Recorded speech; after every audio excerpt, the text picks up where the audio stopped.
বিছানায় যে বসে আছে সে আমার অফিসের বস, যে কিনা আমাকে দুই চোখে সহ্য করতে পারে না। তাহলে ভাবছেন আমার সাথে বিয়ে কেন হলো তার? এ অনেক কাহিনী। তবে সহজ ভাষায় বলা যায় যে ম্যাডাম আমার সাথে ফেঁসে গেছে, সে ভালোই হয়েছে। কারণ উনার কারণে একটু হলেই চাকরি হারাতাম। তখনই মুখ তুলে তাকায় নিশাত।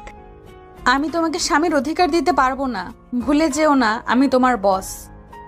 বলেছিলাম না, এই মেয়ে আমাকে দুই চোখে দেখতে পারে না। মুচকি হেসে নিজের মনে মনে কথাগুলো বলল আহনাফ। জি অবশ্যই, আমার সেটা মনে আছে। আমিও আপনাকে বউ হিসেবে দেখি না ম্যাডাম। গুড। মনে রাখবে তোমার আমার বিয়ে শুধুমাত্র একটা অ্যাক্সিডেন্ট। বাবা যতদিন দেশে আছে এই নাটক চলবে, এরপর আমরা আলাদা। জি ম্যাডাম। যাও ঘুমিয়ে পড়ো। কোথায় যাব? অন্য কোথাও গিয়ে ঘুমাও, এই রুমে না। ঠিক আছে, আমি আঙ্কেলের রুমে যাই। এই না মানে কি? আসলে আমি আবার একা ঘুমাতে পারি না, আর আঙ্কেলও তো একা। আর অন্য রুম তো শুনলাম গোছানো নেই। সব মিলিয়ে আপনিও এই রুমে রাখবেন না, তাই আঙ্কেলের রুমেই যাই। কোথাও লাগবে না যাওয়া, রুমেই ঘুমাও নিচে। এই ঠান্ডায় আপনি তো আবার এসি দিয়ে রুমকে সাউথ পোল বানিয়ে রাখেন। নিশাত বিরক্ত হয়ে একটা কম্বল আর বালিশ ছুঁড়ে দেয় তার দিকে। আহনাফ হেসে ফুলরে বিছানা করে শুয়ে পড়ে। হঠাৎ চোখ পড়ে নিশাতের দিকে। কি মিষ্টি দেখতে মেয়েটা, কিন্তু ভেতর থেকে একটা ঝালমরিচ। অফিসে সবসময় বকার উপর রাখতো, এবার তো বাসায়ও একসাথে। ভাবছেন বিয়ের পর নিশাত আহনাফের বাসায় না গিয়ে এখানে কেন? এই বাড়িটা নিশাতের বাবা তৈরি করেছিলেন নিশাতের জন্য। তার ইচ্ছে বিয়ের পর নিশাত আর তার স্বামী এখানে থাকবে। আর এমনিতেও আহনাফের আপন বলতে চাচা ছাড়া কেউ নেই। ছোটবেলায় বাবা মা হারিয়েছে, এরপর চাচা তাকে বড় করেছেন। এসব ভাবতে ভাবতে কখন যে আহনাফ ঘুমিয়ে পড়ে নিজেও বুঝতে পারেনি। সকাল সকাল একটা মিষ্টি ডাকে আহনাফের ঘুম ভেঙে যায়। চোখ খুলতেই দেখে কালো শাড়ি পরে হাতে চা নিয়ে সামনে দাঁড়িয়ে আছে নিশাত। অসম্ভব সুন্দর লাগছে তাকে। কতক্ষণ অবাক হয়ে তাকিয়ে থাকে আহনাফ। উঠবেন না? উঠুন, আর ঘুমাতে হবে না, নিন চা। আহনাফ ভালোভাবে তাকিয়ে দেখে দরজার কাছে নিশাতের বাবা। আচ্ছা, তাহলে এই জন্য এই নাটক করছে। নিশাতের এই সুন্দর কথার ধরন দেখে নিশাতের বাবা হেসে সেখান থেকে চলে যায়। তিনি যেতেই আহনাফের সামনে থেকে চা নিয়ে বিছানায় বসে নিজের চায়ে চুমুক দেয়। নাস্তা বানানো আছে, খেয়ে অফিসে চলে আসবে, আমি যাচ্ছি। আজও অফিস? তো না, কিছু না। বলে নিশাত তৈরি হতে চলে যায়। আহনাফ উঠে ফ্রেশ হয়ে নাস্তার জন্য বেরিয়ে দেখে নিশাত চলে গেছে। নিশাত আজ ও অফিস গেল? আসলে আমি বলেছি আজ কিছু গুরুত্বপূর্ণ কাজ আছে। ছুটি তো পরেও নেওয়া যাবে, তাই না? নিশাতের বাবা মাথা নাড়ে। নাস্তা করে রেডি হয়ে আহনাফ অফিসের গেটে যেতে দারোয়ান তাকে থামায়। কি হলো? ম্যাডামের আদেশ, কেউ দেরি করলে 20 মিনিট গেটের বাইরে দাঁড়া করিয়ে রাখতে। আরে ম্যাডামকে বলো আমি এসেছি। এই আদেশ শুধু আপনার জন্যই, আমার কিছু করার নেই। বলে দারোয়ান ভেতরের দিকে চলে যায়। এই রোদের মধ্যে দাঁড়িয়ে থাকে আহনাফ। কি গরম পড়েছে। 30 মিনিট হতেই দারোয়ান গেট খুলে দেয়। আহনাফ দ্রুত ভেতরে গিয়ে নিজের ডেস্কে গিয়ে কাজ শুরু করে। রোদে থাকার ফলে ঘেমে অবস্থা নাজেহাল তার। হঠাৎ পাশ থেকে তার কলিগ হেনা বলে ওঠে, কি ব্যাপার আজ এত লেট আর ঘেমে কেন? ও কিছু না, আসলে বাইরে যা রোদ। ঠিক আছো? তখন নিশাত এসে, অফিসে গল্প করার জন্য আসোনি তোমরা, আর তুমি লেট করে এসেও এত গল্প কিসের? Sorry ma'am. কাজ শেষ করে আমার সাথে দেখা করুন মিস্টার আহনাফ। ঠিক আছে ম্যাম। নিশাত কেবিনে চলে যায়। আহনাফ যত দ্রুত পারে কাজ শেষ করে ছুটে যায় কেবিনে। কেবিনে গিয়ে দেখে নিশাত রাগে চোখে তাকিয়ে আছে। আহনাফ গিয়ে বসবে, কিন্তু তার আগেই আমি বসতে বলিনি, দাঁড়িয়ে থাকো। জি ম্যাম। আহনাফ ফাইলগুলো নিশাতের দিকে বাড়িয়ে দেয়। নিশাত ফাইল দেখতে থাকে আর আহনাফ দাঁড়িয়ে তা দেখতে থাকে। সব ঠিক আছে। ধন্যবাদ। যাও, আমি আরো ফাইল পাঠাচ্ছি, শেষ করো। আরও? কোনো সমস্যা? না না। যাও। আহনাফ মাথা নিচু করে বেরিয়ে যায়। সে যেতেই নিশাত মুচকি হাসে। সারাদিন অফিসের কাজ শেষ করে ছুটির পর গেটের সামনে যেতে দেখে গাড়ি নিয়ে অপেক্ষা করছে নিশাত। এটা দেখে অবাক হয়ে যায় আহনাফ। গাড়ির দিকে এগিয়ে আসে সে। উঠে বসো। আমি চাই না আমরা দুজন আলাদাভাবে বাসায় যাই, আর বাবা সেটা নিয়ে কিছু ভাবুক। আচ্ছা। আহনাফ উঠে বসে গাড়িতে। বাসে এসে আহনাফ সোফায় হেলান দিয়ে বসে। নিশাত ফ্রেশ হয়ে এসে দেখে আহনাফ সোফায় ঘুমিয়ে আছে। সারাদিন যা চাপ গেছে তার উপর এটা দেখে কোথাও না কোথাও নিশাতের একটু খারাপ লাগে। এসিটা ছেড়ে দিয়ে একটা কাঁথা আহনাফের গায়ে দিয়ে রান্নাঘরে চলে যায় নিশাত। ঘুম থেকে উঠে দেখে রাত 8টা বাজে আর নিজের গায়ে কাঁথা দেখে একটু অবাক হয়ে যায় আহনাফ। উঠে ফ্রেশ হয়ে রান্নাঘরে গিয়ে দেখে নিশাত টেবিলের উপর মাথা ফেলে ঘুমিয়ে আছে, কিন্তু চুলার দিকে তাকিয়ে আহনাফ আটকে উঠে রান্না পুড়ে গেছে। আহনাফ দ্রুত ছুটে গিয়ে চুলা বন্ধ করে সব নামায়। নিশাতের বাবা বাইরে গেছেন, কিন্তু রান্না তো সব পুড়ে গেছে। খাবে কি তাহলে? নিশাতকে ডাকতেও ইচ্ছে করছে না। সারাদিন কাজের চাপ হয়তো বেশি গেছে তার উপর, তাই নিশাতকে না ডেকে নিজেই খাবার রান্না বসে। রান্নার হাত বেশ পাকা তার। পছন্দের কাজের মধ্যে রান্নাও আছে। রান্না বসিয়ে রুমে গিয়ে পুরো রুম গুছিয়ে নেয় সে। আহনাফ বেশ গোছানো ছেলে, আর অন্যদিকে নিশাত শুধু নিজের জন্যই যত্নশীল। নিশাত ঘুম থেকে উঠে পুরো বাড়ি অন্ধকার। ঘুটঘুটে অন্ধকারে কিছুই দেখা যাচ্ছে না, কিন্তু আলো নেই কেন? আর আহনাফ কোথায়? ফোন হাতে নিয়ে এদিক ওদিক দেখতে থাকে নিশাত। দোতলার জানালায় গিয়ে তার গায়ে কাটা দেয়। বাড়ির ঠিক বাইরে কিছু বড় গাছ, যা দেখেই কারোর ভয়ে শরীর ঠান্ডা হয়ে যাবে। ভয়ে গলা শুকিয়ে যায় নিশাতের। দ্রুত সিঁড়িতে নামতেই ধাক্কা লাগে কারোর সাথে, আর এর ফলে চিৎকার দিয়ে ওঠে নিশাত। কিন্তু তখনই ফোনের আলোতে দেখতে পায় নিশাতের সামনে দাঁড়িয়ে আছে আহনাফ। আহনাফকে দেখে যেন নিশাতের দেহে প্রাণ ফিরে আসে, আর ভয়ে ভয়ে আহনাফকেই নিশাত জড়িয়ে ধরে। আহনাফ হতবাক হয়ে যায়। নিশাতকে কান্না করতে আগে দেখেনি সে। নিশাত মেয়েটা সাহসী বলে জেনে এসেছে সে। তখনই আলো ফিরে আসে। আমি আসবো? বাবার কণ্ঠ শুনে নিশাতের হুঁশ ফিরে আসে। দ্রুত আহনাফকে ছেড়ে দূরে গিয়ে দাঁড়ায়। এরপর সেখান থেকে রুমে চলে যায়। নিশাতের বাবা হেসে সেখান থেকে চলে যায়, আর আহনাফ সেখানেই দাঁড়িয়ে থাকে। রাতে নিশাতের বাবা আর আহনাফ খাবার টেবিলে এসে বসে। নিশাত ফ্রেশ হয়ে গিয়ে দেখে রান্নাঘরে সব গোছানোই আছে।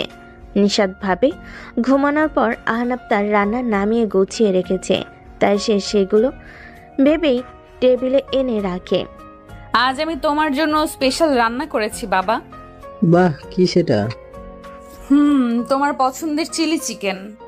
কথাটা শুনে আহনাফ মাথা নাড়ে, কারণ সে তো চিলি চিকেন রান্না করেনি। কিন্তু আহনাফের ইশারা না বুঝে ঢাকনা খুলে দিতে নিশাত তার বাবা অবাক।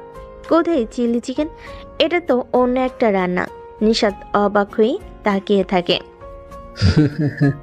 আচ্ছা মা, রান্না তুই নিজে করছিস তো?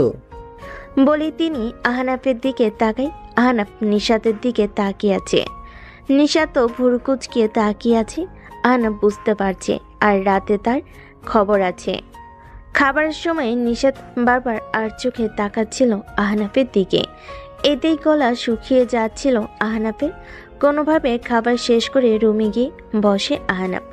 নিশাত সব গুছিয়ে রুমে গিয়ে দেখে আহনাফ আকাশের দিকে তাকিয়ে আছে।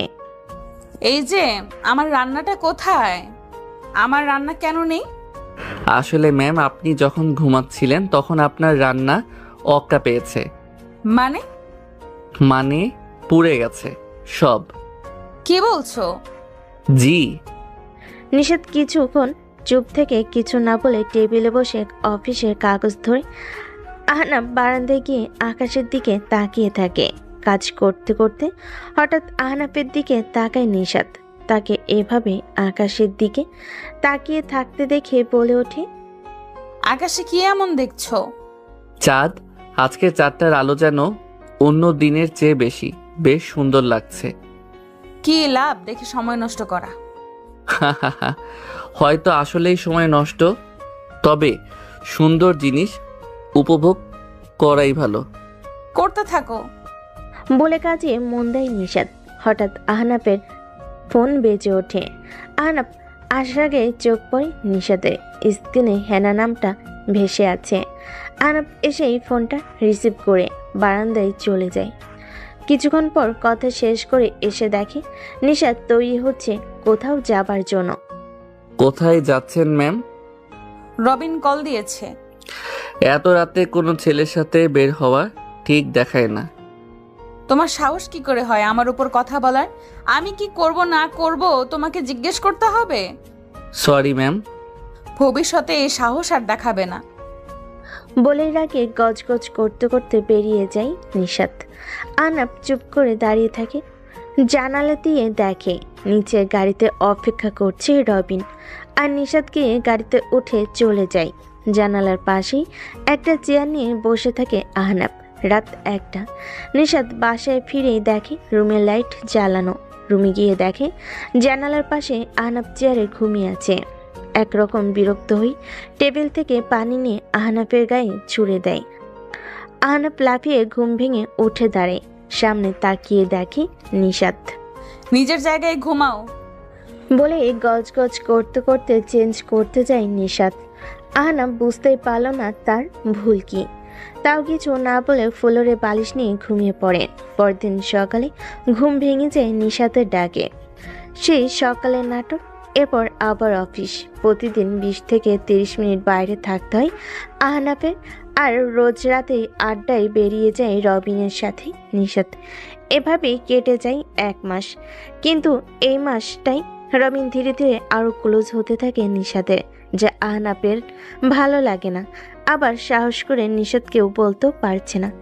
ইতিমধ্যে নিশাতের বাবা গ্রামের বাড়িতে গিয়েছেন কিছু কাজে, তাই সকালের ভালো ব্যবহারটাও তেমন পায় না আহনাফ। কিন্তু একদিন রাতে আকাশ মেঘলা, যে কোনো সময় ঝড় শুরু হতে পারে। আহনাফ বারান্দায় দাঁড়িয়ে। নিশাত আজও বাইরে যাবার জন্য তৈরি হচ্ছে। আজ না গেলে হয় না? কেন? বাইরে যা আবহাওয়া, যে কোনো সময় ঝড় নামতে পারে।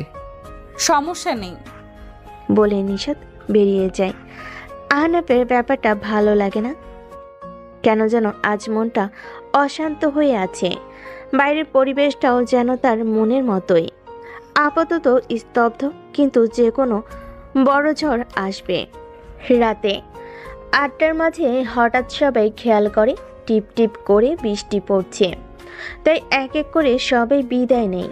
শেষে শুধু নিশাত, রবিন আর আরেকজন থেকে যায়। হঠাৎ ঝুম বৃষ্টি নেমে যায়। ভিজতে ভিজতে 3 জন ছুটতে থাকে। একজন তো তার বাসায় চলে যায়, আর রবিন আর নিশাত ভিজতে ভিজতে গাড়িতে গিয়ে বসে। নিশাত ব্যাগ থেকে রুমাল বের করে চুল আর মাথা মুছতে মুছতে বাইরের দিকে তাকিয়ে থাকে। কিন্তু রবিনের চোখ নিশাতের দেহের উপর। ভেজা নিশাতকে যেন আরও বেশি মোহনীয় লাগছে। নিজের উপর নিয়ন্ত্রণ হারিয়ে এগিয়ে যায় নিশাতের ঠোঁটের দিকে। নিশাত আচমকা ব্যাপারটা লক্ষ্য করে ধাক্কা দিয়ে তাকে দূরে সরিয়ে গালের চর বসিয়ে দেয়। তোমার মাথা ঠিক আছে? এই কি করছিস এসব? কিন্তু রবিন তখন এসব শোনার পাত্র নয়। ঝাঁপিয়ে পড়ে নিশাতের উপর। নিশাত কোনোভাবে তাকে ধাক্কা দিয়ে গাড়ি থেকে বেরিয়ে ছুটতে থাকে। আজ সে বুঝতে পারছে কেন আহনাফ বারবার না করত। সুযোগ পেলে কেউ ছাড়বে? কান্না করতে করতে ছুটতে থাকে নিশাত। পেছনে রবিনও আসছে ভেবে ভয়ে তার গলা শুকিয়ে যায়। একদিকে রাত 2টা বেজে গেছে, এখনো নিশাতের খোঁজ নেই। তাই চিন্তায় আহনাফের ভালো লাগছে না। হঠাৎ ফোন বেজে উঠতেই ছুটিকে ফোন হাতে নিয়ে দেখে নিশাতের কল। ফোন রিসিভ করতেই শুনতে পায় ওপার থেকে নিশাতের ভারী কান্নার শব্দ। নিশাত কিছু বলতে পারছে না, শুধু কান্না করছে। ম্যাম, আপনি কান্না করছেন কেন? ঠিক আছেন? আমি আসছি। কোথায় আছেন? আসছি আমি। কিছু বুঝতে না পেরে যেভাবে আছে সেভাবেই বেরিয়ে পড়ে আহনাব, কিন্তু ছুটে বাড়ির গেটের সামনে আসতে দেখে গেটের সামনে চাউনি নিচে হেলান দিয়ে মাথা গুটিয়ে কাঁদছে নিশাত। আহনাব তার সামনে বসতে নিশাত মুখ তুলে তাকায়। আমাকে ক্ষমা করে দাও, আমি আর রাতে বাইরে যাব না। কান্না জড়িত কথাগুলো ঠিক যেন আহনাবের বুকে লাগে, কিন্তু কি হয়েছে তার, আর কেনই বা নিশাত এসব বলছে। রুমে ফিরে নিশাত কিছু না বলে শাওরে চলে যায়। আহনাব কিছু বুঝতে না পেয়ে চুপচাপ অপেক্ষা করে। কিছুক্ষণ পর বেরিয়ে আসে নিশাত। আহনাবের দিকে তাকিয়ে দেখে আহনাব যেন কিছু জানার জন্য আগ্রহ নিয়ে বসে আছে। রাতে খেয়েছো? নিশাতের কথাটা শুনে আহনাব অবাক হয়ে তাকিয়ে থাকে। এই প্রথম নিশাত তার খোঁজ নিল খেয়েছে কিনা। আহনাবের মুখে একটা হাসি ফুটে ওঠে। না, এখনো খাইনি। আচ্ছা টেবিলে বসো, আমি খাবার নিয়ে আসছি। আহনাব মাথা নেড়ে উঠে গিয়ে টেবিলে বসে। নিশাত খাবার এনে বেড়ে দেয়। আহনাব যেন কোনো স্বপ্ন দেখছে, অবাক চোখে তাকিয়ে থাকে নিশাতের দিকে। এই স্বপ্ন কখনো শেষ না হলেই যেন সে খুশি। কাল একটা অনুষ্ঠানে যেতে হবে, যাবে? কোথায়? আমার একটা কাছের আপুর কোম্পানির ব্রাঞ্চ ওপেনিং। আমি গিয়ে করব? ফিরতে রাত হবে আমার, তুমি না গেলে একাই ফিরতে হবে। না না, আমি যাব। নিশাত মাথা নেড়ে খাবার শেষ করে উঠে যায়। আহনাব খুশিতে নেচে ওঠে। পরের দিন বিকেল, আহনাব ঘুমিয়েছিল। হঠাৎ কেউ তার গায়ে ধাক্কা দেয়। ধাক্কা খেয়ে উঠে লাফিয়ে দেখে সামনে নিশাত একটা কালো শাড়ি পরে আছে, খোলা চুল। আহনাব হা করে তাকিয়ে থাকে। মেয়েটা পরীর থেকে কম না। হা করে তাকিয়ে না থেকে উঠে ফ্রেশ হয়ে রেডি হয়ে নাও, এই স্যুটটা পরো। আহনাব তাকিয়ে দেখে একটা কালো স্যুট রাখা পাশে। আহনাব তুরত গিয়ে ফ্রেশ হয়ে তৈরি হয়ে নেয়। রেডি হয়ে এসে দেখে গাড়িতে নিশাত অপেক্ষা করছে, কিন্তু সে পাশের সিটে, এমনিতেই ড্রাইভার সিটে বসে। আহনাব গিয়ে দাঁড়ের সামনে। আজ গাড়ি তুমি চালাও। জি ম্যাম। আহনাব দ্রুত গাড়িতে উঠে বসে। বেশিক্ষণ লাগলো না পৌঁছাতে। সেখানে পৌঁছাতেই নিশাত সবার সাথে আলাপ করতে যায়, আর আহনাব খাবার স্টেশনে চলে যায়। খাদ্যপ্রিয় মানুষ সে। নিশাত কথা বলছিল সবার সাথে। তখনই আপু, আমাদের দেখলে না? নিশাত ঘুরে তাকিয়ে দেখে আনোয়ার আর মিম দাঁড়িয়ে আছে, পুরনো বন্ধু। আরে তোমরা এত দেরি কেন? আর বলবেন না, ওর তৈরি হতে এত সময় লাগলো। মোটেও না আপু। আচ্ছা হলো হলো। তামিম, মেহেদি, ফারিয়া সবাই ওদিকে আছে, চলো। বাহ, ওরা এলো আর আমাকে বললো না? মাত্র এলাম আমরা। এখানে সবাই আছে কিন্তু একজনই মিসিং। না, ওই তো এসে গেছে। কথাটা শুনে নিশাত তাকিয়ে দেখে গেট দিয়ে প্রবেশ করতেই সে। নিশাত ছুটে গিয়ে সামনে দাঁড়ায়। নিশাতকে দেখে হাসি মুখে তাকায় হায়া। কেমন আছো আপু? এই তো, তুমি?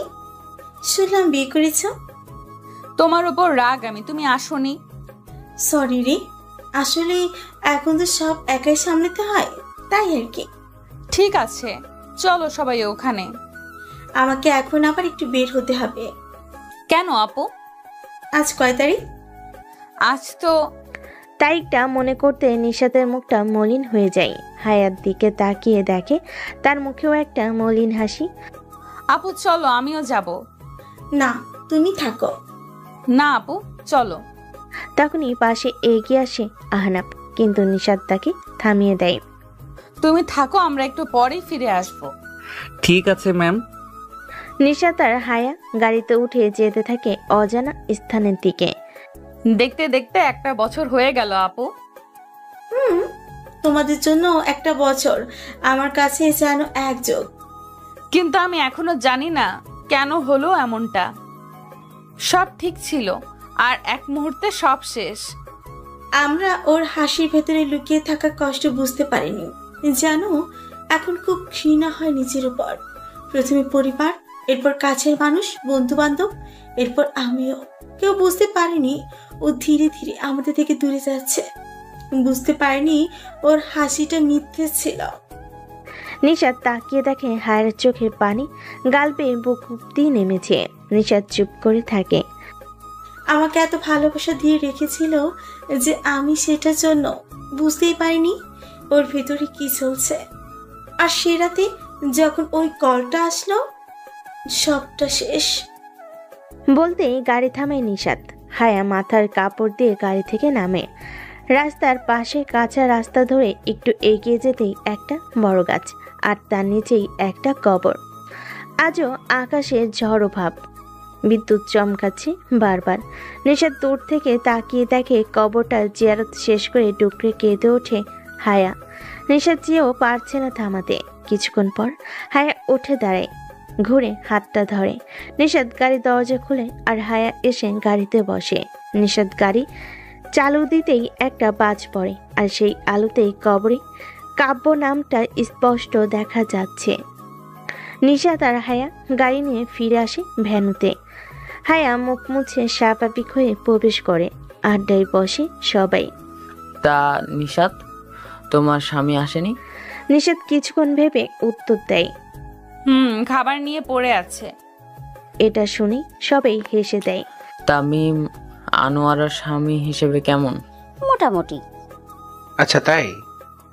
সত্যি বলতে আমি নিজেকে অনেক ভাগ্যবতী মনে করি ওকে পেয়ে। ও আমার রান্নার ভুল কখনোই ধরেনি। মাঝে মাঝে খারাপ খারাপ হলেও চুপচাপ খেয়েও আমাকে বলবে না।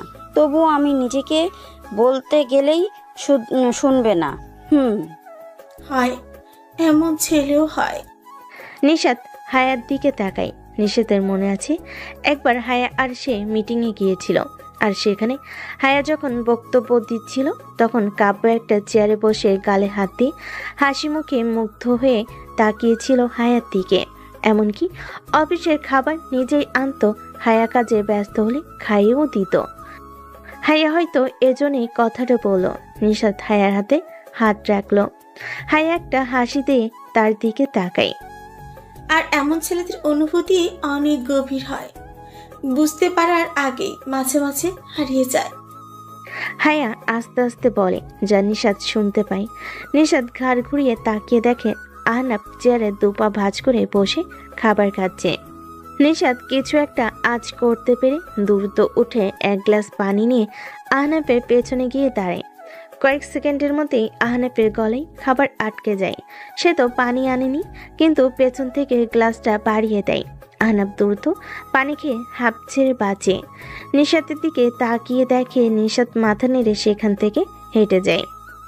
নিশাত গিয়ে সবাই সহ খেতে বসে। তোমার হাজবেন্ডকে ডাকবে না? ও আগে খেয়ে নিয়েছে, এখন ডাকলেও খেতে পারবে না। কিন্তু তখনই পেছনে আহনাফ হাজির, বলে, আমি কখন বসবো খেতে? কথাটা শুনে সবাই হাঁ করে তাকিয়ে থাকে। বিশেষ করে নিশাত বড় বড় চোখ করে তাকিয়ে থাকে। আপনি আরো খাবেন? হ্যাঁ, তখন নাস্তা করলাম। আরে নিশাত, সমস্যা কি? বসো ভাই। 1 মিনিট। নিশাত ব্যাগ থেকে একটা ইনো বের করে পানিতে গুলে আহনাফকে দেয়। এটা আগে শেষ করে নাও, তারপর কিছুক্ষণ রেস্ট, তারপর খাবে। প্রয়োজনে আমি অপেক্ষা করব। আরে আমাদের এসব লাগবে না, চিন্তা করবেন না। অনুষ্ঠান থেকে ফেরার 1 ঘন্টা পর বিছানায় পেট ব্যথায় কাটতে থাকে আহনাফ। সামনে নিশাত চোখ গরম করে তাকিয়ে আছে। আহনাফের এবার কি হবে? আহনাফ ভয়ে ভয়ে নিশাতের দিকে তাকায়। নিশাত কিছুক্ষণ চোখ গরম করে তাকিয়ে মাথা নেড়ে উঠে রুম থেকে বেরিয়ে যায়। আহনাফ চুপ করে শুয়ে থাকে। তখনই আবার নিশাত কিছু মেডিসিন নিয়ে এসে আহনাফের সামনে বসে। এক এক করে 2টো ট্যাবলেট আহনাফের হাতে ধরিয়ে দেয়, পানির গ্লাস সহ। এগুলো সহ খেয়ে নাও। জি। নিশাত উঠে চেঞ্জ করতে চলে যায়। পরের দিন নিশাত একাই অফিসে চলে যায়। আহনাফকে বলে যায় যেন বিছানা থেকেও না ওঠে। সকাল থেকে একা থাকতে থাকতে আহনাফ বিরক্ত হয়ে যায়। দুপুর হয়ে আসতেই ভাবলো একটু হেঁটে আসবে, কিন্তু বিছানা থেকে বাইরে পা রাখতে কারোর একটা ছায়া দরজায় পড়ে। আহনাফ তাকিয়ে দেখে নিশাত অফিস থেকে ফিরে রুমের দরজায় দাঁড়িয়ে আছে। আমি তোমাকে না করেছিলাম উঠতে। Sorry ma'am. আমি রান্না করে নিচ্ছি, তোমার কিছু চাই? না না, ঠিক আছি আমি। ঠিক আছে। নিশাত রান্না করতে চলে যায়। হঠাৎ নিশাতের পরিবর্তন দেখে আহনাফ অবাক, আবার খুশিও। দুপুরে রান্না শেষ করে খাবার সোজা রুমেই নিয়ে আসে নিশাত। বেশ ভালো খাবার, ঝাল ছাড়া। খাবার শেষ করে নিশাত অফিসের কাজে বসে। তখনই আহনাফ উঠে দাঁড়ায় তার সামনে। কিছু বলবে? আসলে সব বন্ধুরা আজ দেখা করার কথা। আমি যাই। পেটের ব্যথা? এখন নেই তো। আচ্ছা, কিন্তু 9টার আগে ফিরবে। মাত্র 9টা? ঠিক আছে ম্যাম। বলে আহনাফ তৈরি হয়ে নেয় বের হতে। দাঁড়াও। নিশাতের ডাকে দরজায় থমকে যায় আহনাফ। নিশাত উঠে ব্যাগ থেকে একটা ঘড়ির বক্স বের করে ঘড়িটা আহনাফের হাতে পরিয়ে দেয়। আহনাফ অবাক, কারণ এটা সেই ঘড়ি যা সে গতরাতে অনলাইনে দেখেছে আর তার খুব পছন্দ হয়েছিল, কিন্তু দাম বেশি, তাই আর ভাবিনি এই ব্যাপারে। এত দামি ঘড়ি আর নিশাত জানলো কিভাবে? ঠিক 9টার আগে ফিরবে বলি নিশাত নিজের জায়গায় গিয়ে বসে। ঠিক আছে, আসি আমি। রাত 8:45। আহনাফ এখনো বাসায় আসেনি। খাবার টেবিলে খাবার সাজিয়ে বসে আছে নিশাত। এখনো আহনাফের খোঁজ নেই। নিশাত উঠে বাদবাকি কিছু কাজ সেরে নেয়। রাত 9:27। এখনো আহনাফ আসেনি। রাত 10:37। টেবিলে ঘুমিয়ে পড়েছিল নিশাত। উঠে দেখে আহনাফ এখনো আসেনি। এবার চিন্তা বাঁধে মনে, কিন্তু তখনই ফোন বাজে তার। দ্রুত ফোন হাতে নিয়ে দেখে আহনাফের কল। কানে নিতেই শুনতে পায়। হ্যালো, কে? আহনাফের বস বলছেন? আসলে ম্যাম, ওর পরিবারের তো কেউ নেই। ওর বাসায় ফেরার সময় রাস্তায় অ্যাক্সিডেন্ট করেছে।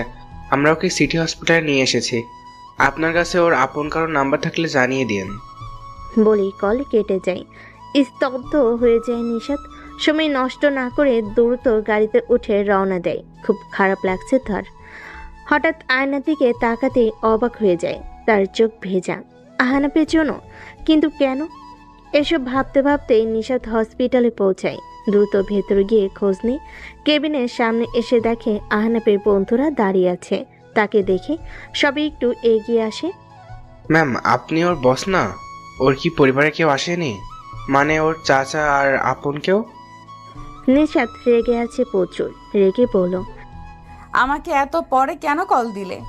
সবার আগে কেন না? ম্যাম, ওর ফোনে আমাদের নাম্বার বাদে শুধু 2টো নাম্বার ছিল। ওর চাচা আর বস, মানে আপনার। মানে এই ব্যাপারে অফিসের বস কি করবে তাই আমরা ও ঠিক আছে। জি ম্যাম, ও একটুর জন্য বেঁচে গেছে। ও প্রায় ট্র্যাকের সামনে চলে গিয়েছিল, কিন্তু কেউ একজন ওকে অন্যদিক থেকে টান দেয়। এরপর আমরা গিয়ে দেখি ওর মাথা ফেটে অজ্ঞান হয়ে পড়ে আছে। এরপর আমরা এখানে নিয়ে এলাম। এখনও অজ্ঞান। ডাক্তার বললো কিছুক্ষণের মধ্যে জ্ঞান ফিরবে। নিশাত কেবিনের দরজা খুলে ভিতর গিয়ে আহনাফের পাশে বসে। চোখ মুছে নিজেকে সামলে নেয়। বাইরে থেকে তাদের থেকে আহনাফের ফোনটা নিয়ে এসেছে সে। ফোনে আসলেই তার নাম্বার বস দিয়ে সেভ করা। নিশাত একবার আহনাফের দিকে তাকিয়ে নাম্বারটা বস থেকে বউ নাম লিখে সেভ করে দেয়। কিছুক্ষণের মধ্যেই আহনাফের জ্ঞান ফিরে আসে। আহনাফ তাকিয়ে দেখে সব বন্ধুরা তাকে ঘিরে ধরে আছে। এখন ভালো লাগছে? হ্যাঁ। আপনারা চাইলে ওনাকে বাসায় নিয়ে যেতে পারেন। ওনার গুরুতর কিছু হয়নি, শুধু খেয়াল রাখবেন মাথায় যেন চাপ না লাগে। ঠিক আছে ডাক্তার। কিছুক্ষণ বিশ্রাম নিয়ে আহনাফ ওঠে। ফোন হাতে নিয়ে দেখে রাত 3টা বেজে গেছে। এই সময় ডাক্তার। কিছু ভাবার আগেই তাকিয়ে দেখে কেবিনের সামনে ডাক্তারের সাথে কথা বলছে নিশাত। বুকের ভেতর ধক করে ওঠে তার। কথা শেষ করে কেবিনে আসে নিশাত। নিশাত আহনাফের দিকে একবারও তাকায়নি, বরং তার বন্ধুদের বলে যেন তারা সহ আহনাফকে গাড়িতে নিয়ে আসে। বাইরেই গাড়ি বলে নিশাত বেরিয়ে গাড়িতে এসে বসে। আহনাফ এসে সামনে বসে। তার সাথে 3 বন্ধু পিছনে ছিটে। নিশাত গাড়ি চালাতে শুরু করে। বাহ আহনাফ, তোর বস খুব ভালো। আহনাফ তাকিয়ে দেখে নিশাত যেন প্রচন্ড রেগে আছে। হ্যাঁ বস আমি। ও খুব ভালো কাজ করে, তাই বস হয়ে ওর কেয়ার করি। বস তো তাই। আহনাফ বুঝতেই পারল না কেন সে একটা কথাই এতবার বস উচ্চারণ করলো। একে একে সবাইকে নামিয়ে দিয়ে বাসায় ফিরে আসে নিশাত আর আহনাব। বাসায় ফিরে রুমে গিয়ে একটা বালিশ নিয়ে অন্য রুমে চলে যায় নিশাত। আহনাব কিছুই বুঝতে পারল না। পরের দিন সকালে উঠে দেখে নিশাত আগে বেরিয়ে গেছে অফিসের জন্য। আহনাব দ্রুত এই অবস্থাতেও তৈরি হয়ে অফিসের জন্য বেরিয়ে যায়। অফিসে যাবার সময় কাল রাতের কথা মনে ভেসে ওঠে। ট্রাক তার দিকে ছুটে আসছিল, তখন একটা হাত তাকে টান দিয়ে সরিয়ে নেয়। তার মুখ সে দেখেনি, শুধু চোখ জোরে দেখেছে। মুখটা কালো কাপড় দিয়ে ঢাকা, আর কানে এসেছিল অনেকটা পাখির পাখা ঝাপটানোর শব্দ। কে ছিল সে?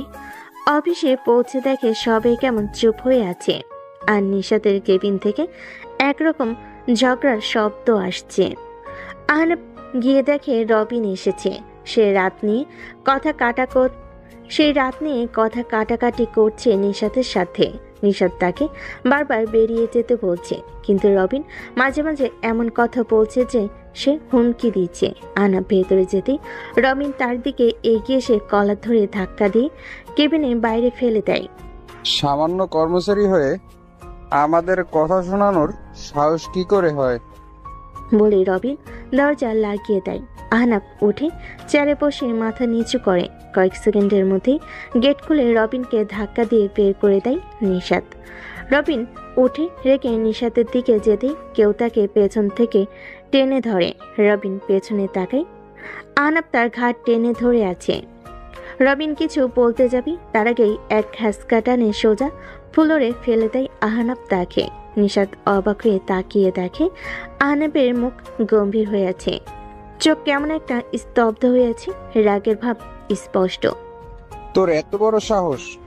কথা শেষ করার আগেই এক সেকেন্ডের মধ্যে আহনাব ঝুঁকে বসে একদম রবিনের চোখের খুব কাছে।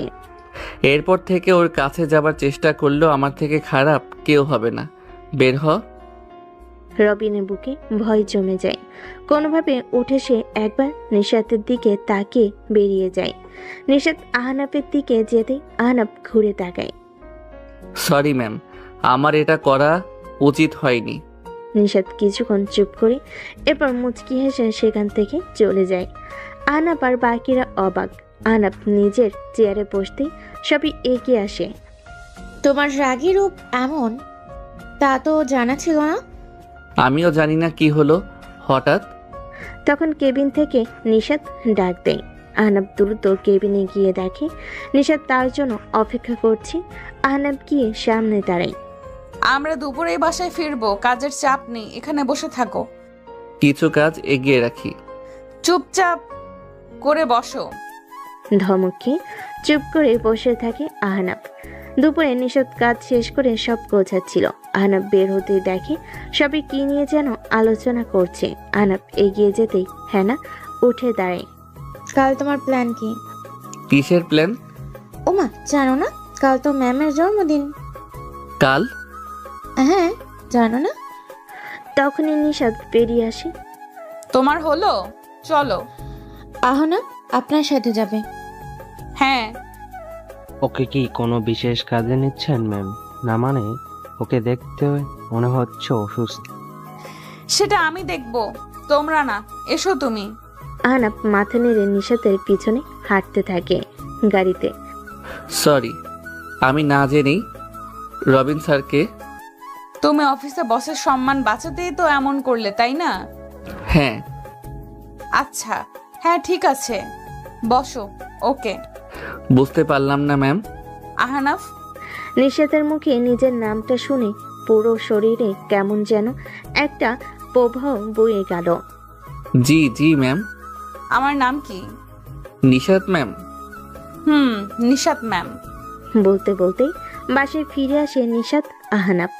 বাসায় ফিরে দুপুরে খাবারের পর আহনাব চুপচাপ বারান্দায় গিয়ে বসে আছে। হঠাৎ রুমে তাকিয়ে দেখে নিশাত ঘুমিয়ে আছে, ক্লান্ত তাই হয়তো। হঠাৎ একটা জিনিস মাথায় এলো, কাল তো ম্যামের জন্মদিন, কিছু উপহার আনা লাগবে। নিশাতকে বলে সে বের হতে দেবে না, তাই আহনাব চুপি চুপি বেরিয়ে যায়। দারোয়ানকে বলে যায় ম্যামকে বলতে সে বন্ধুর বাসায় যাচ্ছে।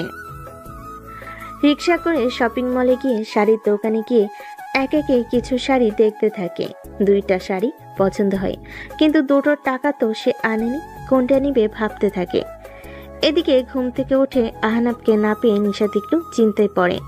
তখনই টেবিলে একটা নোট পেয়ে হাতে নিয়ে দেখে সেটি আহনাব লিখে গেছে বন্ধুর বাসায় যাচ্ছে। নিশাত একটু রেগে যায়, তাও কি করবে আর। ফ্রেশ হয়ে কফি নিয়ে বারান্দায় বসে। এদিকে সব কেনাকাটা করে বন্ধুদের কিছু জিনিস ব্যবস্থা করতে বলে বাসায় ফিরে আসে আহনাব। 7টা বেজে গেছে। বাসায় ফিরে রুমে গিয়ে দেখে নিশাত টিভি দেখছে। সরি না বলে যাওয়ার জন্য। বসকে বাসার ব্যাপারে না বললেও হয়, ঠিক আছে?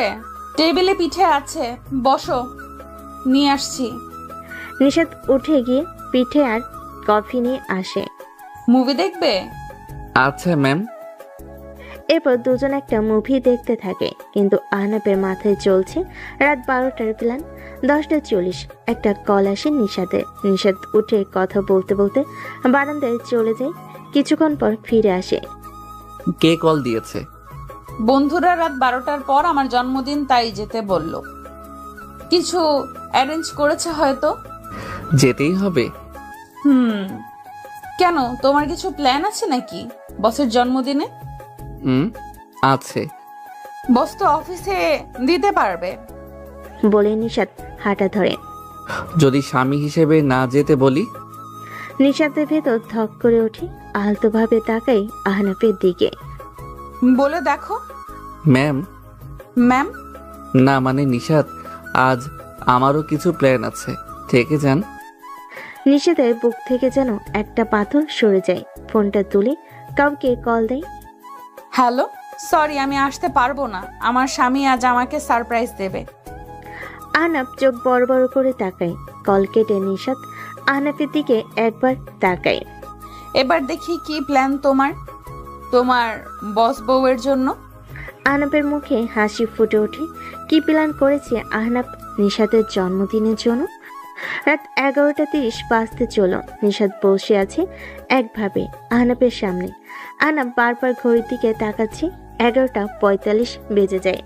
আহনাফ উঠে দাঁড়ায়, হেঁটে বাইরে কোথাও চলে যায়। নিশাত বুঝতে পারছে না কোথায় গেল আহনাফ। কিছুক্ষণ পর আহনাফ হাতে একটা বক্স নিয়ে ফিরে আসে। এসে নিশাতের সামনে দাঁড়ায়। এতে কি? খুলে দেখুন। নিশাত বক্সটা খুলতে দেখে নীল আর মেরুনের মধ্যে একটা সুন্দর শাড়ি। নিশাত মুগ্ধ হয়ে তাকিয়ে থাকে শাড়ির দিকে। 12টার আগেই দিলে যে? না, এটা সারপ্রাইজ না, এটা পরে আসুন, জলদি যান, সময় হয়ে এলো। কিসের সময়? আহা যান না।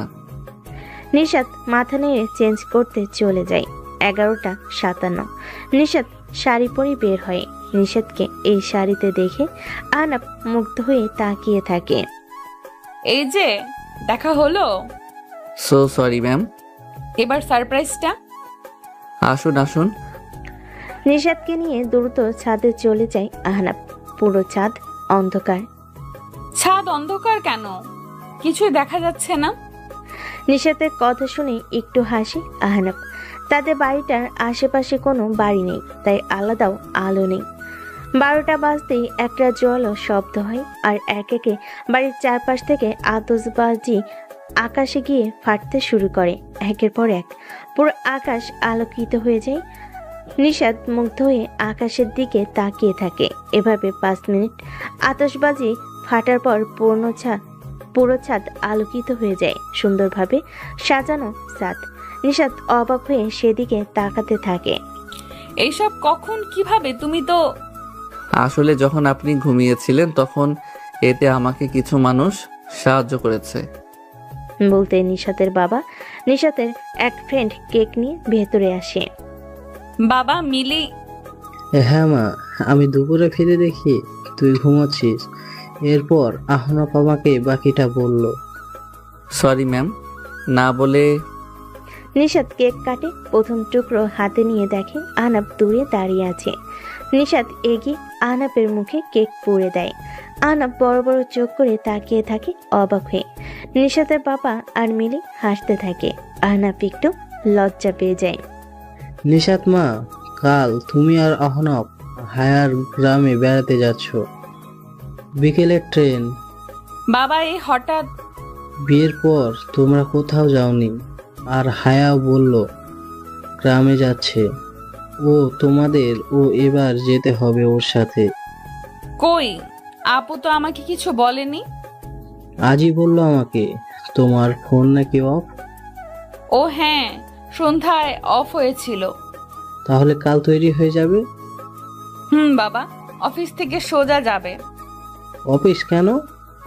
বাবা কিছু ফাইলে সাইন করতে হবে। আচ্ছা ঠিক আছে। পরের দিন সকাল। আহনাব তৈরি হয়ে বসে আছে, কিন্তু নিশাত এখনো তৈরি হচ্ছে। ম্যাম, আর কতক্ষণ লাগবে? 5 মিনিট। তুমি চাবি নিয়ে গাড়ি বের করে নাও, আমার টেবিলের চাবি। আহনাব মাথা নেড়ে চাবি বের করে বের হবে তখনই।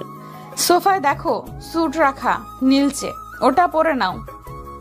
আমি তো পড়তে পারবো না, তাই না? ঠিক আছে ম্যাম। স্যুটটা হাতে নিয়ে গাড়ি চড়াই আহনাব। আয়নার সামনে দাঁড়াই আহনাব। দারুণ লাগছে তাকে। চাবি নিয়ে বেরিয়ে যায়। গাড়ি নিয়ে গেটের সামনে দাঁড়ায় আহনাব। তখনই গেট খুলে বেরিয়ে আসে নিশাত। আহনাবের শাড়িটা পরে, খোলা চুল। রাতে যত সুন্দর লাগছিল তার থেকেও এখন অনেক গুণ বেশি সুন্দর লাগছে তাকে, একদম পরি। নিশাত এসে সামনে তার পাশে বসে। চালাও। জি ম্যাম। আহনাব কোনোভাবে চোখ সরিয়ে গাড়িটা নিয়ে বেরিয়ে পড়ে। অফিসের নিচে সবে অপেক্ষা করছে নিশাতের জন্য ফুল নিয়ে। গাড়ি আসতেই সবে এগিয়ে আসে। আহনাব আগে বেরিয়ে দরজা খুলে দেয়। নিশাত বেরিয়ে আসে। সবাই অবাক, এই প্রথম নিশাত এভাবে অফিসে এসেছে। তাদের মধ্যে রবিনও এসেছে। সবার আগে সে এগিয়ে যায়। Happy birthday Nishat. এখনো রেগে আছো? আর তুমি এই সামান্য কর্মচারীর সাথে মিলিয়ে শাড়ি কেন পরলে? আর এই শাড়ি তো বেশ কম দামি। উজ্জ্বল মুখটা হঠাৎ রাগে লাল হয়ে যায় নিশাতের। তবে রাগ চেপে একটা লম্বা নিঃশ্বাস ছেড়ে পাশে দাঁড়ানো আহনাবের হাত আলতোভাবে ধরে। বিয়ের পর এই প্রথম আমার স্বামী আমাকে কিছু উপহার দিয়েছে, সেটা যেমনই হোক আমার জন্য সবচেয়ে মূল্যবান। কথাটা সবাই শুনে অবাক। আর আহনাব যেন সে যেন একটা ঘোরের মধ্যে আছে। তখনই হাতে একটা টান দিয়ে কাছে টেনে নেয় নিশাত। চলো। এরপর সবাই জন্মদিনের শুভেচ্ছা জানাতে থাকে। এরপর সবাই অফিসের ভেতর যায় আর রবিন সেখান থেকে ফিরে যায়। আজ হেনার কেন যেন মন খারাপ, একদম চুপচাপ হয়ে আছে। দুপুরের মধ্যে সব কাজ শেষ করতে নিশাতের কেবিনে কেউ টোকা দেয়। নিশাত তাকিয়ে দেখে হায়া দাঁড়িয়ে আছে। আপু এসো এসো।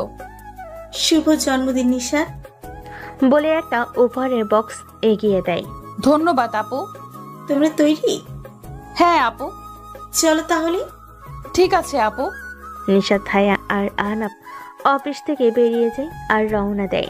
ট্রেন স্টেশনে এসে নামে তারা। আচ্ছা ম্যাম, আমরা তো গাড়িতেও যেতে পারতাম। মাঝে মাঝে ভিন্ন কিছুর অভিজ্ঞতা নিতে হয়, বুঝলে? জি আপু। নিশাত মুচকি হাসে। ট্রেনে উঠে বসে তিনজন। ট্রেন স্টেশন থেকে বেরিয়ে ছুটতে থাকে আপন গতিতে। টুকটাক গল্প করতে করতে তারা 9টায় পৌঁছে যায় সেই গ্রামের স্টেশনে। আগে নিশাত নেমে দাঁড়ায় স্টেশনে। তাকে দূর থেকে দেখেই কয়েকটা বখাটে এগিয়ে আসে। কি ম্যাডাম, এখানে কি? এগিয়ে দিই। ধীরে ধীরে নিশাতের খুব কাছে চলে আসতে থাকে, কিন্তু হঠাৎ ছেলেগুলোর চোখে ভয় বড় বড় হয়ে যায় আর এক পা দুপা করে পিছিয়ে যেতে থাকে। নিশাত ঘুরে তাকিয়ে দেখে হায়ার ট্রেন থেকে নামছে আর তাকে দেখে ওরা পিছিয়ে যাচ্ছে। কিন্তু কেন? আপু তুমি ওদের চেনো? ওরা মিরাজ। বকেটে ছেলেগুলোর একজন এগিয়ে আসে। তোমার হাত ঠিক আছে এখন? হায়ের কথা শুনে নিশাত তাকিয়ে দেখে মিরাজের বাঁ হাতে কবজি কাটা, যেন খুব বাজেভাবে ভেঙে গিয়েছিল। না আপু, বা হাতে কোনো কাজ করতে পারি না। আচ্ছা এখন যাও এখান থেকে, ওরা মেহমান। বলতে ছেলেগুলো সেখান থেকে চলে যায়। তখনই সব ব্যাগ নিয়ে ট্রেন থেকে নামে আহনাব। আপু ওরা তোমার কথা শুনছে কেন? কয়েক বছর আগে তোমার মতো আমাকেও এভাবে বিরক্ত করছিল ওরা। এরপর? তোমার ভাইয়া আমার ঠিক পেছনেই ছিল। আর কি? বুঝতে পেরেছি। কি হয়েছে এখানে? কিছু না। স্টেশন থেকে বেরিয়ে আসতেই দেখে হায়ের জন্য গ্রামের কয়েকজন গাড়ি নিয়ে অপেক্ষা করছে। গাড়িতে উঠে বেরিয়ে যায় স্টেশন থেকে। সারাদিন ট্রেনে থাকার ফলে আহনাব অনেক ক্লান্ত হয়ে যায়, তাই গাড়িতে সে ঘুমিয়ে পড়ে। কিন্তু গাড়ির ঝাঁকানিতে মাথা সোজা রেখে ঘুমানো কঠিন, এটা দেখে নিশাত আহনাবের মাথাটা নিজের কাঁধে রাখে। বাড়ি পৌঁছে আলাদা রুমে চলে যায় নিশাত আহনাব। এখানে এসেও আহনাব ফ্লোরে বালিশ নিয়ে শুয়ে পড়ে। এটা দেখে বিছানা থেকে আরেকটা বালিশ ছুঁড়ে মারে নিশাত। বালিশ মুখে লাগতে লাফিয়ে ওঠে বসে আহনাব। জি ম্যাম। উপরে এসে শুয়ে পড়ো। আপনি নিচে ঘুমাবেন? নিচে ঠান্ডা অনেক। আমি কেন নিচে ঘুমাবো? তাহলে অন্য রুমে। কেন? তো কই ঘুমাবেন? এখানেই। তো আমি কেন যাব? আসতে বলেছি তাই। না মানে। এসো। ধমকে বিছানায় শুয়ে পড়ে আহনাব, তবে মাঝে একটা বালিশ দিয়ে। নিশাত মুচকি হাসে। মাঝে রাতে আহনাব জেগে উঠে একটা ছোঁয়ে। চোখ মেলে তাকিয়ে দেখে নিশাত তাকে জড়িয়ে আছে। আহনাব আটকে উঠতে যাবে, কিন্তু তার আগে নিশাত তাকে শক্ত করে জড়িয়ে ধরে। আহনাব ভেবেছিল নিশাত ঘুমে, কিন্তু এবার বুঝতে পারছে সে ঘুমে নেই। নিশাত এসে আলতো করে আহনাবের গালে চুমু দেয়। আহনাব অবাক হয়ে তাকিয়ে থাকে। ম্যাম আপনি? নিজের বউকে কেউ এভাবে ম্যাম বলে? সত্যি বলতে অনেক কিউট লাগে তোমার এই ম্যাম বলা। আহনাব কিছু বলতে যাবে, তার আগে নিশাত তার বুকের উপর ঝুঁকে ঠোঁটে ঠোঁট রেখে দেয়। আহনাবের শরীর ঠান্ডা হয়ে যায়, নিজের অজান্তে চোখ বন্ধ হয়ে যায়, হারিয়ে যায় নিশাতের মাঝে। এদিকে রাতের ট্রেনের জন্য অপেক্ষা করছে রবিন, অন্যদিকে হাসপাতালে। আর কতদিন ঘুমিয়ে থাকবে ডাক্তার? বলা যাচ্ছে না, তবে ওর অবস্থা উন্নতি হয়েছে। 1 বছরের বেশি সময় হয়ে গেল, ওকে জাগিয়ে তুলুন। আমরা চেষ্টা করছি। সকালে ঘুম ভেঙে যেতেই আহনাব লক্ষ্য করে নিশাত তার বুকের উপর ঘুমিয়ে আছে। হুট করে উঠতে গেলে নিশাতের ঘুম ভেঙে যায়। নিশাত নিজেকে আহনাবের বুকে পেয়ে একটু লজ্জা পায়, কিন্তু নিজেকে সামলে বুকে শুয়ে চোখ কষলে আহনাবের দিকে তাকায়। কটা বাজে? 9টা। এ বাবা, এতক্ষণ ঘুমানো ঠিক হয়নি, ওঠো। কাল রাত আসলে। চুপ, ফ্রেশ হয়ে এসো। আহনাব মাথা নেড়ে উঠে চলে যায়। নিশাত হেসে বেরিয়ে যায়। আহনাব ফ্রেশ হয়ে এসে দেখে নিশাত তার জন্য পাঞ্জাবি বের করে গেছে। পাঞ্জাবি পরে বের হতে তখনই ফোন বেজে ওঠে। নাম্বারটা চেনা না, অচেনা। রিসিভ করতেই। স্যার, আপনি আহনাব স্যার? অচেনা কণ্ঠে। জি। জি, আপনার একটা পার্সেল রয়েছে। কিন্তু আমি তো শহরে নেই।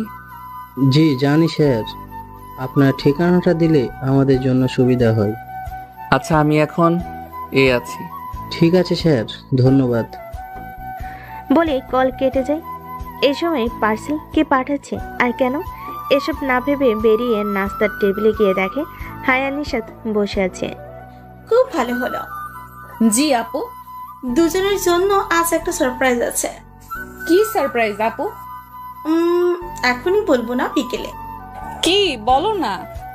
আহনাফ, তোমার কাছে কোনো কল এসেছে? হ্যাঁ আপু, একটু আগেই। আচ্ছা, তাহলে বিকেলেই জেনে যাবে। আহা, বলো না। না, খেয়ে নাও দ্রুত। এরপর আমরা গ্রাম দেখতে বের হব। আচ্ছা। আহনাব নাস্তায় বসে। নাস্তা শেষ করে তিনজন গ্রামের রাস্তা ধরে হাঁটা শুরু করে গ্রাম দেখতে। দুধারে মাঠ আর রাস্তার ধারে উঁচু উঁচু গাছ, আর শীতল ছায়ার মধ্য দিয়ে কাঁচা রাস্তা চলে গেছে। আর সেই রাস্তা ধরে তিনজন হাঁটছে। মাঝে মাঝে পাশ দিয়ে শালিকের দল উড়ে যাচ্ছে। এক মনোরম পরিবেশ। হাঁটতে হাঁটতে হায়া আর নিশাত হাসি তামাশা করছে। হঠাৎ নিশাত হাঁটতে হাঁটতে আহনাবের এক হাত জড়িয়ে ধরে। আহনাব চমকে উঠে তাকায়, কিন্তু নিশার জন্য এটা ভুল করে ধরেনি। সে ধরেই হাঁটছে আর হায়ার সাথে কথা বলছে। আহনাব তাকিয়ে আছে নিশাতের দিকে। আমাকে পরে সারাক্ষণ দেখতে পারবে, রাস্তা দেখো এখন। জি ম্যাম। কথাটা শুনে চোখ পাকিয়ে তাকায় নিশাত। এতে ভয়ে গলা শুকিয়ে যায় আহনাবের। আহনাবের চোখে মুখে ভয় দেখে নিশাত হেসে দেয়। আহনাব একটু মুচকি হাসে। দুপুর হয়ে আসতেই তারা বাড়ির দিকে হাঁটা শুরু করে। হঠাৎ দূর থেকে একটা বুড়ো লোক ছুটে আসে, এসে হায়ার সামনে দাঁড়ায়। হায়া মা, তুমি এসেছো, আমাকে বলনি কেন? কাকা, আমি রাতে এসেছি। আমি তো বিকেলে আপনার বাড়ি যেতাম। সে তো যেতেই হবে, আজ তো তোমার মিলির গায়ে হলুদ, কাল বিয়ে। কি বলেন? আমাদের মিলি বিয়ে? বাবা, কত বড় হয়ে গেল, বুঝতেই পারিনি। তুমি কিন্তু সময় করে চলে আসবে, মিলি জানলে কিন্তু নিজে গিয়েই টেনে নিয়ে আসবে তোমার। কাকা, আমি যাব। মিলির বিয়ে আর আমি যাব না, তা হয়? আচ্ছা মা, শুনে খুশি হলাম। এখন চাই, অনেক কাজ তো মা, মেয়ের বাবা তো। বলেই লোকটা ধান ক্ষেতের আইল ধরে একটা বাড়ির দিকে চলে যায়। আজ গায়ে হলুদে যেতে হবে, গ্রামের বিয়েটাও দেখে নেবে তোমরা। আপু, বেশ ভালো হলো। আমি কখনো গ্রামের বিয়ে দেখিনি, আজ দেখব। আপু, তাহলে তো আমাকে একটু শপিং মলে যেতে হবে। কেন? আসলে আমি গলায় পরার কিছু আনিনি, শাড়ির সাথে কিছু না পরলে কেমন লাগবে বলো? এইখান থেকে সবচেয়ে কাছের শপিং মলের দূরত্ব 3 ঘন্টার। কি বলো? তাহলে বললাম না, ভেবো না, সারপ্রাইজ আছে। আচ্ছা, তুমি কি বলবে ঠিকভাবে? বাড়ি চলো। হ্যাঁ আপু, আমার অনেক ক্ষুধা পেয়েছে। তোমার তো সারাদিনই ক্ষুধা পায়। আসলে সত্যি খিদে পেয়েছে। হ্যাঁ হ্যাঁ, চলো। বাড়ি এসে হায়া রান্নার খোঁজ নেয়। বাড়ির লোকেরা জানে সব দই। এদিকে নিশাদ গোসল শেষ করে এসে আয়নার সামনে দাঁড়ায়। ভেজা চুল, এখনো পানি পড়ছে। তখনই পেছন থেকে আহনাফ এসে তাকে দেখে হতবাক হয়ে তাকিয়ে থাকে। কেন যেন একটা নেশার মতো কাজ করছে নিশাদকে দেখে। এইদিকে এসো তো। হ্যাঁ। আহনাফ এগিয়ে যায়। নিশাদ তোয়ালেটা আহনাফের হাতে ধরিয়ে দেয়। আমার চুলটা মুছে দাও হালকা হাতে। আমি? কোনো সমস্যা? না মানে। কোনো সমস্যা? না ম্যাম। নিশাদ আয়নার সামনে বসে আর আহনাফ পেছনে দাঁড়িয়ে আস্তে আস্তে চুলে তোয়ালে বুলিয়ে শুকাতে থাকে। তা রাতে কি রঙের পাঞ্জাবি পরবে? জানি না, একটা পরলেই হলো। জানি না মানে? এখনো ভাবোনি? না মানে। থামো, হয়েছে। জি। কালো পাঞ্জাবি আমি আয়রন করে রাখবো। জি আচ্ছা। অনুষ্ঠান শেষ করে বেশ কয়েকদিন পর নিশাত আর আহনাফ হায়ার থেকে বিদায় নিয়ে শহরে চলে আসে। নিশাত আগে থেকে পরিবর্তন হয়েছে, এখন আর রাতে একা বাইরে যায় না। আহনাফকে কেয়ার করে, তবে আহনাফ বুঝতে পারছে না তাকে ভালোবাসে নাকি বাসে না। সকালে নাস্তা করে দুজন অফিসে গেল। আহনাফ তার কলিগ হেনার সাথে কথা বলছিল, এমন সময় পিয়ন আসলো। স্যার, আপনাকে ম্যাডাম ডাকছে। গিয়ে বলো আসছি। ম্যাডাম আসবো? আসেন। ম্যাডাম দরজা লক করলেন কেন? আমি কি কিছু করেছি? বসেন। আপনি অফিসে গল্প করতে আসেন? না মানে ম্যাডাম, এই কথা বলছেন কেন? আমি যে প্রশ্ন করেছি তার উত্তর পাইনি। না মানে ম্যাডাম, একটু কথা বলছিলাম। না মানে জি। আর কিছু বলতে পারলাম না। ম্যাডাম আমার কলার ধরে তার মুখের সামনে নিয়ে আসলো। তারপর যা হলো তার জন্য আমি প্রস্তুত ছিলাম না। ম্যাডাম আমার ঠোঁটের সাথে তার ঠোঁট লাগিয়ে দিল। পাক্কা 5 মিনিট পর ছেড়ে দিয়ে দুজন হাঁপাচ্ছি। আর আমি ভাবছি এই মেয়ে আমার সাথে এটা কি করলো। আমার ভাবনার মাঝে হঠাৎ ম্যাডাম বলল, কই, আমার সাথে তো বলেন না। তুই এরপর থেকে যদি ওই মেয়ের সাথে কথা বলিস তাহলে তোর একদিন কি আমার একদিন। আমি কোনো কথা বললাম না। তারপর ম্যাডাম আবারও বলল, এখন আমার সামনে বসে থাক। আমি বলে দিচ্ছি কাল থেকে আপনার সিট আমার পাশে করে দিতে। আমি তো অবাক, এই মেয়ে বলে কি? আমি স্বপ্ন দেখছি না তো? আমার ভাবনার মাঝে আবারও বলল, এত অবাকের কিছু নাই। আর হ্যাঁ, কথা বলার জন্য আমি আছি। Okay madam. ম্যাডাম কাজ করছে আর আমি তাকে দেখছি। আজ অনেক সুন্দর লাগছে ম্যাডামকে। আমি এক ধ্যানে তাকিয়ে আছি। এর ভিতর লাঞ্চের সময় হয়ে গেছে, তাই ম্যাডাম আমাকে ডাকলো। আমাকে দেখার জন্য সারা রাত পড়ে আছে। আসো, লাঞ্চ করে আসি। আপনি একটু আগে যে জিনিস খাওয়াইলেন তাতে আর খিদে থাকে? কিছু বললে? না, আমি কিছু বলিনি। আচ্ছা তাহলে চলো। আমি আর ম্যাডাম অফিসের পাশে একটা রেস্টুরেন্টে আসলাম। খাবার অর্ডার দিল। খাবার খেয়ে অফিসে চলে আসলাম। আজকে এভাবেই দিনটা কেটে গেল। অফিস শেষ করে দুজনে বাসায় ফিরলাম। আমি ফ্রেশ হয়ে বসে মোবাইলে ফেসবুকে ঢুকলাম, হঠাৎ ম্যাডাম রুমে এসে বলল, তোমার মোবাইলটা দাও তো। কেন? আমি দিতে বলেছি। আমি ম্যাডামকে ফোনটা দিলাম। ম্যাডাম ফোন নিয়ে বলল, তোমার ফেসবুক ইনস্টাগ্রাম পাসওয়ার্ডটা দাও তো। কেন? আমি পাসওয়ার্ড দিব কেন? তোরা তো মেয়েদের সাথে কি, আমি তোর বউ, তুই একমাত্র আমার।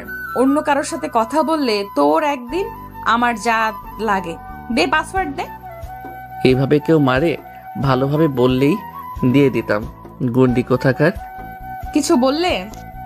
না, এই নেন। তারপর আমার ফেসবুক ডিটেকটিভ করে নতুন একটা অ্যাকাউন্ট করে দিল। আমি তার হাতের থাপ্পড় খেয়ে আবুলের মতো বসে আছি আর ভাবছি এই মেয়ে আসলে চাইটা কি। হঠাৎ ম্যাডাম রুমে এসে বলল, চলো খাবে। না, আমার খিদে নেই। আমি বলছি খাবে মানে খাবে। সব আমার কথা মতো হবে নাকি? হ্যাঁ, সব আমার কথা মতো হবে। এই কথা বলে ম্যাডাম আমার কলার ধরে ঠোঁটে ঠোঁট মিলিয়ে দিল। কিছুক্ষণ পর ছেড়ে দিয়ে দিল। আমি তার দিকে তাকাতেই দেখলাম লজ্জাই হয়ে গেছে সব। সেই করে আবার সেই লজ্জা পায়। তারপর বলল, আমি তোর বউ, তুই আমার কথা শুনবি না কার কথা শুনবি? আচ্ছা ম্যাডাম। আমি তো ম্যাডামই। নেক্সট টাইম যদি ম্যাডাম বলো তাহলে খবর আছে। তাহলে কি বলবো? আমি তোর বউ, তাই নিশাত বলে ডাকবি। আচ্ছা। চলো খেতে চলো। আমার খিদে নেই। আহালে, আমার বাবুটা রাগ করেছে। রাগ করো না, আমি তোমার 5টা না 10টা না একটা মাত্র বউ। আমার উপর রাগ করো না। রাতে আদর দিমনে। চলো এখন খাবে। তারপর ম্যাডাম আর আমি ডিনার শেষ করে রুমে আসলাম। আমি নিচে ফ্লোরে বিছানা করছিলাম, তখন ম্যাডাম বউ আসলো। তুমি এটা কি করছো? ঘুমাবো, বেড ঠিক করছি। না, তুমি এখানে ঘুমাবে না। তাহলে? উপরে আমার সাথে ঘুমাবে। কিন্তু কোনো চিন্তা নয়। তারপর আমি আর কোনো কথা না বলে খাটের এক কর্নারে গিয়ে অন্যদিকে তাকিয়ে শুয়ে আছি। এরপর নিশাত আমার পেছন থেকে জড়িয়ে ধরলো। এসব কি হচ্ছে? তুমি এভাবে জড়িয়ে ধরছো কেন? আমার না কোলবালিশ জড়ায় ধরে ঘুমানোর অভ্যাস। তাহলে তুমি ও পাশে কোলবালিশ আছে, সেটাকে জড়িয়ে ধরে ঘুমাই। এখানে কোনো কোলবালিশ নেই। মানে? আমার কোলবালিশ কোথায় গেল? ওটা আমি ফেলে দিয়েছি। ফেলে দিছো মানে? কিন্তু কেন? কারণ এই ছোট খাটে 3 জনে ঘুমাতে পারবো না। 3 জন কোথায়? এখানে তো মাত্র 2 জন, আমি আর তুমি। ওই যে কোলবালিশকে নিয়েই তো 3 জন। আমি তো ওই কোলবালিশটা ছাড়া ঘুমাতে পারি না। তাহলে এখন আমি কি জড়িয়ে ধরে ঘুমাবো? কেন, তুমি আমাকে আর আমি তোমাকে 2জনকে জড়িয়ে ধরে ঘুমাবো? না, আমি তোমাকে কিছুতেই জড়িয়ে ধরে ঘুমাবো না। তুমি না ঘুমালে না ঘুমাবে, কিন্তু আমি তো তোমাকে জড়িয়ে ধরেই ঘুমাবো। এই কথা বলে আবার আমাকে জড়িয়ে ধরে শুয়ে পড়ল। আমি আর কিছুই বললাম না, কারণ জানি আমার কথা শুনবে না। আমারও মন চাচ্ছে ওকে ভালোবেসে বুকে জড়িয়ে নিতে, কিন্তু কেন জানি না একটা বাধা অনুভব করছি। আজ সারা দিনটা যে কিভাবে কেটে গেল বুঝতেই পারিনি। আর আমাকে যে মেনে নিয়েছে এটা তো আমার কাছে স্বপ্নের মতো মনে হচ্ছে। এইসব কথা ভাবছিলাম, তখন ম্যাডাম মানে বউ বলল, শুনছো? আমার না আদর লাগবে। আপনার আদর লাগবে? আমি কি করতে পারি? তুমি কি করতে পারো মানে কি? আমার আদর লাগবে। আপনার আদর লাগবে, আপনি নিয়ে নেন। আমি না করছি নাকি? হায় আল্লাহ, আমার কি ফাটা কপাল, এমন আনরোমান্টিক একটা স্বামী দিলা। আমি আনরোমান্টিক? তো কি? রোমান্টিকতা দেখতে চান, সামলাতে পারবেন তো? তুমি দিয়ে দেখো না। শোনো না। বলেন। আমার তোমার মতো একটা ছেলে বাবু লাগবে। আমার তো আপনার মতো একটা মেয়ে বাবু চাই। সে দেখা যাবে, আগে আল্লাহ যেটা দিবে ওইটাই। আগে তো বাবু আসার কাজ শুরু করবে, নাকি এমনি এমনি প্লে স্টোর থেকে আসবে? আর কি, আমি সম্মতি পেয়ে ম্যাডামকে কাছে টেনে নিলাম। তারপর একে অপরের মাঝে মিশে গেলাম। আমি ম্যাডামের নাভিতে একটা চুমু খেলাম। তারপর নিচে নামতে লাগলাম, আর ম্যাডাম আমার সারা শরীরে কিস করছে আর এক হাত দিয়ে মাথায় হাত বুলিয়ে দিচ্ছে। এরপর আমরা চলে গেলাম অন্য জগতে। সকালে ঘুম ভাঙলো নিশাতের চুলের পানিতে। চোখ খুলে দেখলাম নিশাত মাত্র শাওয়ার নিয়ে বের হয়েছে। আমি বললাম, তুমি একা শাওয়ার নিলে? তাহলে কি করব? দুজনে একসাথে নিতাম। আহা, শখ কত! অফিসে যেতে হবে, তাড়াতাড়ি ওঠো। এতদিন পর বউকে কাছে পেলাম, আর বউ কিনা আনরোমান্টিক। হায় আল্লাহ। রাতে দেখা যাবে কত দূর পারো। এখন রেডি হয়ে নাও, অফিস যাব। নিশাত ওর ফোনে আমার আইডি লগ ইন করে সোজা আগে মেসেঞ্জারে ঢুকলো। এই মেয়েদের শুধু একটাই কাজ, একটু কারোর সাথে কথাও বলতে দেবে না। আল্লাহ জানে যে এখন কি হতে চলেছে। আগে দু একটা মেয়ের সাথে এমনি কথা বলতাম, যদি এটা মাইন্ড করে তাহলে আমি শেষ। ও ফোনের দিকে একবার তাকাচ্ছে আর আমার দিকে একবার তাকাচ্ছে। ভাব ভালো না, ও দেখুক। ততক্ষণে বারান্দায় থেকে ঘুরে আসি, না হলে এখানে থাকলে আমি শেষ। তাই টুক করে বারান্দায় চলে আসলাম। নীলা একদিকে ফোনের মেসেজগুলো দেখে রেগে আগুন। শালার হারামি একটা, আমি থাকতেও অন্য মেয়ের সাথে কথা বলা। দাঁড়া, দেখাচ্ছি তোর মজা। আরে কই গেল হারামিটা? গেল কোথায়? নিশ্চয়ই কেটে পড়েছে। দাঁড়া, যাবি কোথায়? তোকে এমন পেটাবো না যে কথা বলা ভুলে যাবি। আবার কখ থেকে শেখাবো। তবে গেল কোথায়? বারান্দায় গেছে মনে হয়। এই যে এখানে বসলাম, আজকে আয়, তোকে কুচি কুচি করে কেটে আলুর সাথে ভাজি করে রুটি দিয়ে খাবো। কিছুক্ষণ পরে আমি আস্তে আস্তে রুমে ঢুকলো। দেখলাম নিশাত বসে আছে খাটে, হাতে অসহায় ফোনটাকে ধরে আছে। আমিও যখন খুব অসহায়, কি ঘটতে চলেছে আমার সাথে কে জানে। মাথা নিচু করে একটু একটু করে নীলার দিকে এগিয়ে গেলাম। নিশাত আমাকে দেখেই দাঁড়িয়ে গেল। নিশাতের চোখ লাল হয়ে গেছে। ও রেগে গেলে এমনটা হয়। আমার ফোনটা খাটে ছুঁড়ে ফেলে দিল, তারপর আমার সামনে আসলো আর ঠাস ঠাস। দেখেন তো আপনারা, গালটা কোনো দিকে বাঁকা হয়ে গেল নাকি? মনে হয় হয়নি, ঠিকই আছে। মেয়েদের হাতে এত পাওয়ার আগে জানলে রুমেই আসতাম না, আর মাইরও খেতাম না। দুই গালে দুই হাত রেখে দাঁড়িয়ে আছি, না জানি আবার দেয় নাকি, তাই আর রিস্ক নিলাম না। হাত সরাচ্ছি না। নীলার আগে সুরেই বলল, এসব কি? কোন সব? এই যে এতগুলো মেয়ের সাথে কিসের কথা? ও তো অনেক আগে বলেছিলাম, সেই কবে, আমার ভালো করেই মনে নেই। কথা বলতে বলেছি? তুমি তো জিজ্ঞাসা করেছো। করেছি। তাই তোমার কি? আইডি ডিঅ্যাক্টিভেট করো এক্ষুনি। এত স্বাদের আইডি নষ্ট করব?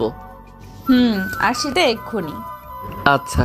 নিশাতের রাগ চরমে, তাই যা করতে বলছে চুপচাপ করাই ভালো। ছোট বাচ্চার মতো কথা মতো কাজ করলাম। আইডি বাতিল। নিশাত আমার সামনে এসে হাত দিয়ে আমার হাত সরিয়ে নিল গাল থেকে। মনে হয় লাল হয়ে গেছে। হাত সরিয়ে আমার গালে হাত রেখে আলতো করে ছুঁয়ে দিচ্ছে। ওর চোখে পানি। বুঝতে পারছি না কি হলো আবার। এই তো এক্ষুনি রেগেছিল, এখন আবার চোখে পানি কেন? আবার কোনো ভুল করে ফেললাম নাকি? আবার কি করলাম রে বাবা? নীলাকে বললাম, আবার কিছু কি করে ফেললাম? কাঁদছো কেন? কিছু না, তোমার খুব লেগেছে তাই না? কই না তো। গালটা লাল হয়ে গেছে, সরি। আরে কিছুই হয়নি, তুমি কান্না থামাও। তুমি চাইলে আমাকে মারতে পারো। কি সব বলছো? খুব ব্যথা করছে? একদম না। তাহলে এমন ফুলে গেছে কেন? মিথ্যা বলছো কেন? জানি অনেক ব্যথা লাগছে, আমার মাথা কাজ করছিল না। আসলে তোমাকে আমি আর কাউকে পেতে দিতে চাই না, তুমি শুধুই আমার। আমি জানি সোনা, আর কখনো কারোর সাথে কথা বলবো না, প্রমিস। এইদিকে আসো, একটু বরফ লাগিয়ে দেই। না, ওসব লাগবে না, কিছু হয়নি তো। তবুও। আচ্ছা বরফ লাগবে না, তুমি শুধু আমাকে ওইটা একটু দিলেই হবে। কোনটা? ওই